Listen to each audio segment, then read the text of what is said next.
All right, for more on this, let's bring in Rena Netjes, who joins me now here on the set. Rena, good to have you on the show. First of all, I'd like to say that I can imagine just how disturbing and unnerving it is to receive a death threat. If you could just maybe enlighten our viewers what some of these are and how you're feeling now. Yes, thank you for having me. Actually, it was a month ago, the 2nd of December, I received first a death threat, and it was sent twice. It was basically like, we know where you live, we know your house in Amsterdam, and we know it in Istanbul. We have contacts within the Turkish police to find out, but the whole email was,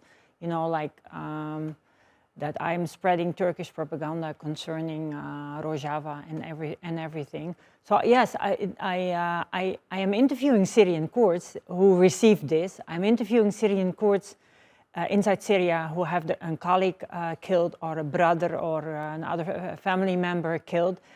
I know Syrian Kurds like Ahmad Misto in Afrin, who survived 4 assassination attempts of the PKK.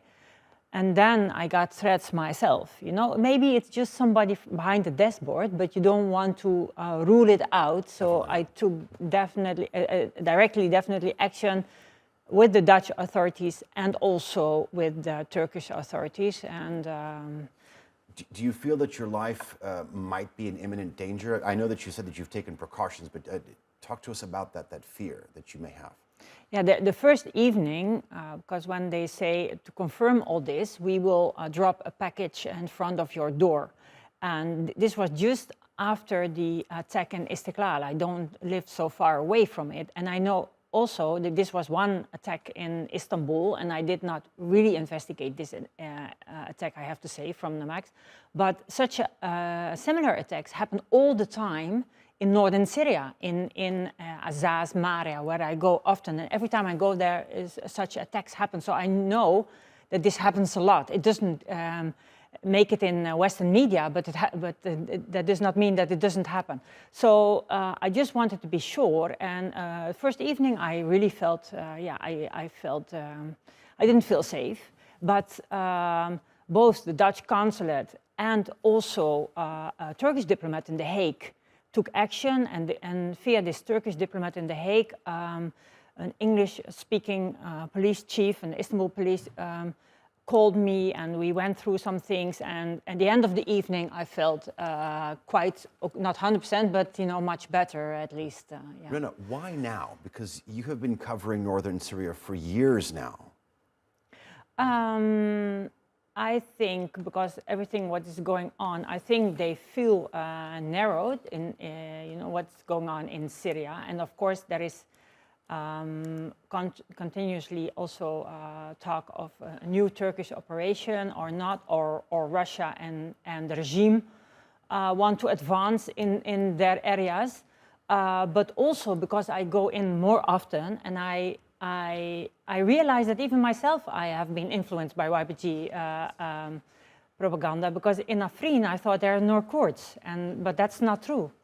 There are still some Kurds who didn't go back, and actually PYD is blocking them in the Tal Rifat area to go back. But also some areas are good, and also Kurds were telling me about the liberation of Afrin, what no Westerner will even believe if I say it, but I don't mind. It's Syrian Kurds tell me this. So I think the more I publish about it, and the more I go deeper into the file, I think they really don't like it. I think I know too much about what's happening. You say that your message doesn't really reverberate in Western media or get reported on Western media too much. You're one of the few Western journalists who are actually covering this from this angle in detail. Why do you think that is? I don't know, because a few years ago it was different, but somehow, actually I have an idea. Western media is almost, not totally, but almost only interviewing YPG people, and the Mazlum Abdi is all the time occurring, as if they are the Kurds. That's the big problematic thing. From the first moment I went into Syria, or I went to the border area, I realized that many Syrian Kurds have totally different opinions and also suffer from the the YPG, yes, they fight against ISIS, and also Arab brigades fought against ISIS, but they have more combat training because they fought against the Turks so many years, so they're more disciplined and more trained.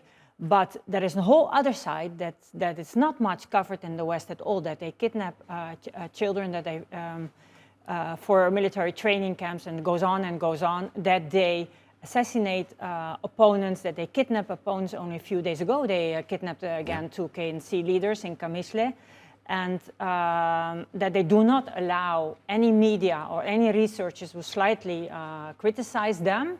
There is a whole list, and many Syrian Kurds are in Iraqi Kurdistan, or in the Kurdish region of Iraq, and also in Turkey, and they don't go back. You know, they fled for ISIS and for YPG, for the forced conscription of young people. Not only children, but also all young people have to fight for them, and they have to fight against fellow Syrians, which people do not want. So you're talking about a non-state actor that has rapidly risen in terms of influence in that region. You published, or you helped co-publish an important report in 2021 where you talk about the role of the YPG, PYD in the Syrian conflict. I was wondering if you could sort of briefly elaborate on some of the points that you put forth in terms of the rapid rise, the swift rise of this group in that region. Oh, thank you. I like that question. There's 2 big reasons, I would say. The first is that in 2011 there was a chance for YPG to come back to Syria because the Assad regime needed its troops in the Damascus area to survive. So they made quite a kind of deal. They handed over the areas, the Kurdish majority areas in northeast Hasaka and in Afrin and Kobani, to them. But they kept a stronghold in Kamishle, the whole centrist regime. And if you drive in Kamishle, you see regime soldiers walking on the street there. Quite scary, actually. And Hasaka the same. They have a big stronghold. So this is the first thing, that the regime helped them to have these areas and to let PKK fighters from other countries, from Turkey and Iraq, come in. So they went quite big. And the regime handed over also the areas with weapons and with cars and all the border posts and police stations. They give them a lot. But the regime wants it back in the end. And then the second thing is that the Americans, maybe not totally planned, but from Kobani on, drop weapons and give them more weapons and let them advance also to Arab areas and to let them stay there. So now in the end we end up that 70% of the areas they control is non-Kurdish even. And what do Arabs want with the Turkish PKK leader? They have nothing in common with that. So it's those 2 factors that are the main factors that they are so big. So the Americans fought against ISIS with them, but they created a new problem, a repressive problem. And I would highly encourage our viewers to actually head online to read that report. It is a fascinating one. Rena, I'm glad to see that you're safe. I'm also glad that Turkish and Dutch authorities are taking the necessary precautions, and I wish you continued success in your work. Thank you very much. Thank you very much.